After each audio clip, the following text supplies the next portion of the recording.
چشتیت ہو، قادریت ہو، سہروردیت ہو، کچھ بھی ہو، ان تمام تاروں کو جوڑ دیا گیا ہے۔ بیچارے بہت بڑے عالم ہیں شیخ عبد القادر جیلانی رحمت اللہ علیہ، ان تک جوڑا گیا ہے، اور مکمل یعنی وہ غوث اول ہیں، یوں سمجھیں کہ انہی کے نیچے باقیہ سارے لوگ ہیں، ان تک جن کا سلسلہ نہیں پہنچتا ہے وہ سمجھیے گمراہ ہیں، وہ لوگ جو ہے صوفی نہیں ہیں، نہ وہ ولی اللہ ہیں۔ تو یہ باقاعدہ جو ہے مرید یہ عہد کرتا ہے کہ تا زندگی اس کو نہیں چھوڑے گا اور ان اوراد اور وظائف کو لازم پکڑے گا۔ چنانچہ میں آپ کو بتاؤں، امام احمد رضا فاضل بریلوی، جنہیں ہم اعلیٰ حضرت کے نام سے اپنے ملکوں میں جانتے ہیں، اور بریلی کے عالم ہیں وہ، اور بریلی نہیں بلکہ دنیائے بدعتیت کے سب سے بڑے امام مانے جاتے ہیں۔ یہ ان کی کتاب ہے الملفوظ، اور کئی دفعہ میں اس کو دکھا چکا ہوں آپ کے سامنے۔ یہ اسی تعلق سے بیان فرماتے ہیں جلد 2 صفحہ 71 کے اوپر کہ مرشد جو ہوتا، ایک بادشاہ نے ایک صاحب کو قتل کرنے کا حکم دیا، جلاد نے جب تلوار کھینچی تو وہ حضرت جو تھے انہوں نے اپنا رخ قبلے سے ہٹا کر کے کس کی طرف کر لیا؟ مرشد کے مزار کی طرف کر لیا۔ تو جلاد نے کہا بندے خدا آخری وقت ہے، کم از کم اپنا چہرہ قبلے کی طرف کر لو۔ گویا کہ وہ بادشاہ بھی مسلمان رہا تھا اور وہ جلاد بھی مسلمان تھا، جبھی تو قبلہ سمجھتا تھا، وہ مسلمان کے اس کو سمجھتا تھا، اور اس صوفی نے ضرور کوئی بہت خطرناک جرم کیا تھا جس کی وجہ سے اس کو قتل کا حکم دیا گیا۔ تو اس نے کہا تو اپنا کام کر، صوفی بولتا ہے تو اپنا کام کر، میں نے اس وقت اپنا قبلہ اپنے قبلے کی طرف اپنے منہ کو کر لیا ہے، نعوذ باللہ، اپنے قبلے کی طرف اپنا منہ کر لیا ہے۔ حضرت مجدد دین مجدد دین کہتے ہوئے شرم بھی آتی ہے، مجدد دین بدعت کہہ لیں۔ یہ فرماتے ہیں اپنے ملفوظات کے اندر، کہتے ہیں کہ اور ہے بھی یہی بات کہ کعبہ وہ قبلہ، کعبہ یہ قبلہ ہے جسم کا، کعبہ جو ہے یہ کیا ہے؟ قبلہ ہے جسم کا، اور شیخ یہ قبلہ ہے روح کا۔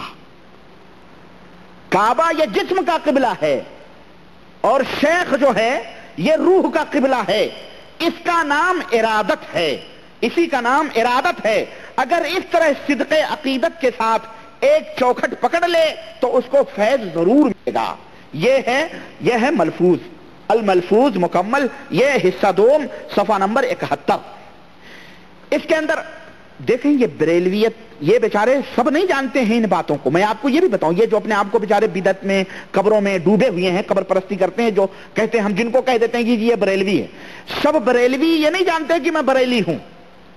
اسی طرح سے یہ جو سب دیوبندی ہیں اور دیوبند کے جو عقائد ہیں ان کی کتابوں میں جو لکھے ہوئے ہیں، یہ جتنے دیوبندی ہیں ان بیچاروں کو یہ بھی نہیں معلوم ہے کہ ان علماء کے عقیدے کیا ہیں، ان کے بیانات کیا ہیں۔ تو جو اپنے آپ کو دیوبندی کا یہ نہ کہو کہ وہ بس اسی طرح گمراہ ہے جس طرح انہوں نے ان علماء دیوبند نے جو بڑے بڑے تھے اپنی کتابوں میں غلط باتیں لکھ کر کے وہ گمراہ ہوئے ہیں، وہ بھی گمراہ نہیں۔ اس بیچارے کو اگر یہ معلوم ہو جائے کہ قاسم نانوتوی صاحب کا یہ عقیدہ ہے، اشرف علی تھانوی صاحب کا یہ عقیدہ ہے، اسی طرح سے خلیل احمد امبیٹوی صاحب کا یہ عقیدہ ہے، محمود الحسن صاحب کا یہ عقیدہ ہے، اسی طرح حاجی امداد اللہ مہاجر مکی کا یہ عقیدہ ہے، رشید احمد گنگوہی کا یہ عقیدہ ہے، اسی طرح اگر ان بریلویوں کو یہ معلوم ہو جائے کہ احمد رضا خان کا یہ عقیدہ ہے، اسی طرح سے نعیم الدین مراد آبادی کا یہ عقیدہ ہے، یا جو خواجہ غریب نواز کا یہ عقیدہ ہے، جو اسی طرح سے جنید بغدادی کا یہ عقیدہ ہے، سری سختی کا یہ عقیدہ ہے، یہ رابعہ بصریہ کا یہ عقیدہ ہے، صوفی حلاج کا یہ عقیدہ ہے، ابن عربی کا یہ عقیدہ، اگر ان بیچاروں کو معلوم ہو جائے تو اللہ کی طرف انہیں لات مار دیں۔ یہ بات میں چیلنج کے ساتھ کہتا ہوں، اگر کسی مومن کو، اگر اس کے اندر اللہ کی غیرت ہے اور اس کا اپنے ایمان کا وہ دعویٰ کرتا ہے، اگر ان کے علماء جو ہم نے بتائے ہیں، چاہے وہ دیوبندیت کے علماء ہوں یا بریلویت کے علماء ہوں، اگر انہیں پتہ چل جائے کہ ان مولویوں نے اپنی کتابوں میں کیا گھوٹالے کیے ہیں، اللہ کی قسم لات مار دیں، انکار کر دیں گے۔ چنانچہ ہمارے ایک برادر نے ذکر بھی کیا کہ آپ جو الملفوظ اور یہ جو بزرگوں کی باتیں بیان کرتے ہیں خطبوں میں اور تقریروں میں، ان محاضروں میں، بہت سارے لوگ یہ کہہ رہے ہیں کہ اگر یہ باتیں صحیح ہیں تو یہ لوگ سب مردود تھے، کافر تھے. یہ احمد رضا خان کے بارے میں کہہ رہے ہیں یہ مردود تھا، اس کو پتہ نہیں کیا کیا. وہی لوگ کہہ رہے ہیں جو بیچارے اپنے آپ کو بریلوی کہتے تھے اور ہم کو کہتے تھے کہ یہ وہابی. وہ لوگ کہہ رہے ہیں کہ یہ لوگ جو ہیں اس نے یہ بات لکھی ہے یہ مردود آدمی تھا. کیوں؟ اس لیے کہ اس غریب کو حقیقت کا پتہ نہیں ہے. ان بیچارے عوام الناس کو پتہ نہیں ہے کہ تبلیغی نظام میں کیا رکھا ہے، ارواح ثلاثہ میں کیا عقیدے بتائے گئے ہیں، فتاوی میں کیا عقیدے بتائے گئے ہیں، ملفوظ میں کیا عقیدے ہیں، فیضان سنت میں کیا عقیدے ہیں، فتاوی افریقیہ میں کیا گھٹالے کیے گئے ہیں. اسی طرح سے خواجہ بندہ گیسو دراز کا کیا عقیدہ ہے، خواجہ غریب النواز کا کیا عقیدہ. یہ بیچارے بس سنی سنائی باتوں پہ اڑ رہے ہیں اور حقیقت بھی ہے. میں ابھی بتاؤں گا آپ کو. وہ گزشتہ پروگرام میں نے انوار الہی کے تعلق سے یہ بتایا تھا کہ یہ وحدت الوجود کا جو صوفی حلاج کا عقیدہ تھا، جو یہ کہتا تھا، جو کافر اور زندیق تھا، جس کا یہ دعویٰ تھا مجھے ذرے ذرے میں اللہ ہی نظر آتا ہے، اللہ میرے اندر حلول کیا گیا. اور میں نے یہ بتایا تھا کہ وہ حوالہ میرے ذمے ہے جو تبلیغی نصاب کے اندر موجود ہے. وہ تبلیغی نصاب اٹھائیں ذرا جناب. میں نے بتایا تھا کہ وہ حوالہ میرے ذمے ہے. یہ 14 صدی کے مولوی ہیں، ایک عالم، یہ دیکھیں تبلیغی نصاب شیخ الحدیث مولانا محمد زکریا صاحب رحمۃ اللہ علیہ، مکتبہ رحمانیہ، اردو بازار، لاہور. سمجھ رہے؟ یہ ان کی کتاب ہے. اب آئیے میں آپ کو بتاتا ہوں کہ اس کے اندر بڑی جستجو کے بعد مجھے یہ ملا ہے اور میں نے دیکھیں اس صاحب کو میں نے اچھا یہاں ہے یہی ہوتا ہے. ہاں یہ کہہ رہے ہیں حضرت زکریا صاحب لکھ رہے ہیں کہ حضرت امام اعظم رضی اللہ تعالیٰ عنہ جب کسی شخص کو وضو کرتے ہوئے دیکھتے تو اس پانی میں جو گناہ دھلتا ہوا نظر آتا اس کو معلوم کر لیتے تھے.